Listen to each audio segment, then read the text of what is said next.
10 milyong pisong halaga ng pinatuyong dahon ng marijuana sinunog ng PIDEA sa Cordillera. Samantala, minero sa Baguio City nahulihan ng hinihinalang shabu. Nag-aalerto Sandy Salvacio. Umabot sa mahigit 82 kilos ng dried marijuana leaves na nagkakahalaga ng 10 million pesos ang sinunog ng mga kawani ng Philippine Drug Enforcement Agency Cordillera.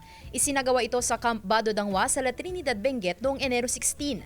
Alinsunod ito sa utos ng Regional Trial Court na kumpiska ang mga ito mula sa isang checkpoint operation ng PNP Cordillera sa poblasyon Kibungan, Benguet noong Oktubre 2025.